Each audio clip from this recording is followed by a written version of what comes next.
আসসালামু আলাইকুম everyone. Happy food journey থেকে সবাইকে স্বাগত জানাচ্ছি। আজ আমি আপনাদের দেখাবো গুঁড়া দুধের মালাই চমচম মিষ্টি। ছানা ছাড়াও যে এই অসম্ভব মজাদার মিষ্টি ঘরে অতি সহজে বানানো যায়, সেটাই আজ আমি দেখাবো। ও সাথে থাকছে কিছু টিপস অ্যান্ড ট্রিক্স। চলুন এবার মূল রেসিপিতে যাওয়া যাক। এখানে আমি প্রথমে একটা ডো তৈরি করে নেব। তার জন্য এখানে আমি মেজারমেন্ট কাপের 1 কাপ গুঁড়ো দুধ নিয়েছি। গুঁড়ো দুধটা অবশ্যই ফুল ক্রিম হতে হবে। তারপর এতে হাফ চা চামচ বেকিং পাউডার ও 1 টেবিল চামচ ঘি। ঘিয়ের পরিবর্তে এখানে আপনারা বাটারও দিতে পারেন, তবে এখানে ঘি বা বাটার যাই দেন না কেন সেটা গলানো অবস্থায় দিতে হবে। তারপরে শুকনো উপকরণগুলো ঘিয়ের সাথে ভালো করে মিশিয়ে নিব। এখন একটি বাটিতে একটি ডিম নিয়ে কাঁটা চামচের সাহায্যে ভালো করে ফেটে নিব। তারপর গুঁড়ো দুধের মিশ্রণে দিয়ে ভালো করে মেখে নিতে হবে। এখানে মিশ্রণটি নরম করে গুলে নিতে হবে, তবে সেক্ষেত্রে যদি একটা ডিমে না হয় তবে আরেকটা ডিম ভালো করে ফেটিয়ে নিয়ে তার অর্ধেকটা দিলেই হয়ে যাবে। এবার ডোটাকে সেট হবার জন্য 10 মিনিট ঢাকনা দিয়ে অপেক্ষা করব। 10 মিনিট পর দেখুন ডোটা আমার কতটা সুন্দরভাবে সেট হয়ে গিয়েছে। এবার লেচি কেটে নিব।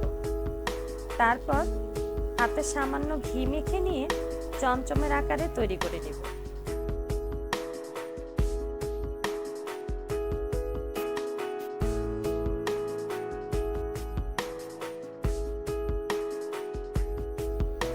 এখানে আমার 14টি মিষ্টি হয়েছে।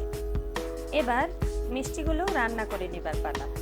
তার জন্য এখানে আমি 1 লিটার গরুর দুধ নিয়েছি। এখন দুধের মধ্যে দিয়ে দেব 1 কাপ পানি।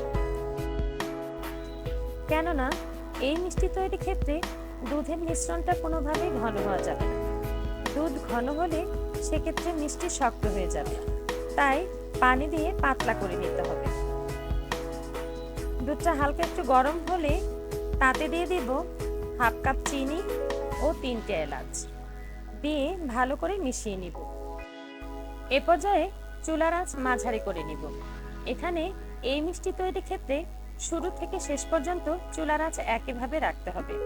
যদি বাড়িয়ে নেন তবে বাড়ানো থাকতে হবে, মাঝারি আঁচে হলে মাঝারি থাকতে হবে, কোনোভাবে বাড়ানো কমানো যাবে না।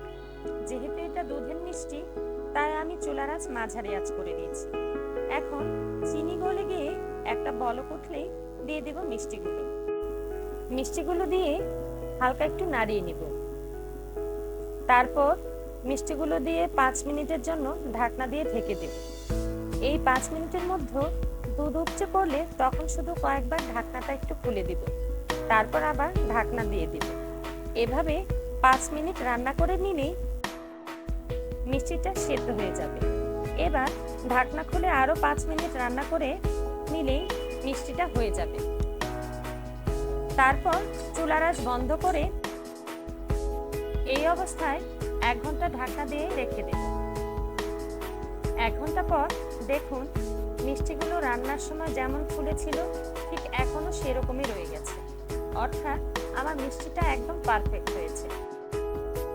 এবার মিষ্টির দুধটাকে মালাই বা ঘন করে নেবার পালা। এখন একটু দুধ সহ মিষ্টিগুলো আমি একটি বাটিতে তুলে নিব। তারপর দুধের শিরাটাকে কিছুক্ষণ জাল করে নেব। জাল করে নিলেই মালাইয়ের মতো করে ঘন করে নেব। দেখুন এখানে দুধের শিরাটা আমার কতটা ঘন হয়ে গেছে। এবার মিষ্টিগুলো ঘন শিরার মধ্যে দিয়ে দিব।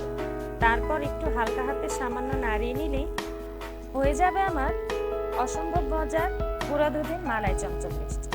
এটা ফ্রিজে ঠান্ডা করে নিয়ে খেলে ভীষণ ভালো লাগে। এটা যে গুঁড়া দুধ দিয়ে তৈরি তা না বললে কেউ বুঝতেই পারবে না, খেতে এতটা মজা, মনে হবে যেন দুধের ছানা দিয়ে তৈরি। এবার সার্ভ করে নেব। এখানে আমি কিছু পেস্তা বাদাম দিয়ে সাজিয়ে নিয়েছি। আপনারা চাইলে কেশর বা কিছু না দিলেও চলবে, এটা শুধু দেখার সৌন্দর্যের জন্য। এবার একটি মিষ্টি কেটে দেখাচ্ছি। দেখুন এর ভেতরটা কতটা সফট ও রসালো হয়েছে, একটু চুপসে যায়নি। তাই আপনারাও যদি এই রেসিপিটি ফলো করে মিষ্টিটা বানান, তাহলে আমি বলতে পারি আপনাদের মিষ্টি পারফেক্ট হবে। আজ এখানেই বিদায় নিচ্ছি। আবারও হাজির হব নতুন কোনো রেসিপি নিয়ে। এ পর্যন্ত সকলে সুস্থ থাকবেন, ভালো থাকবেন। আল্লাহ হাফেজ।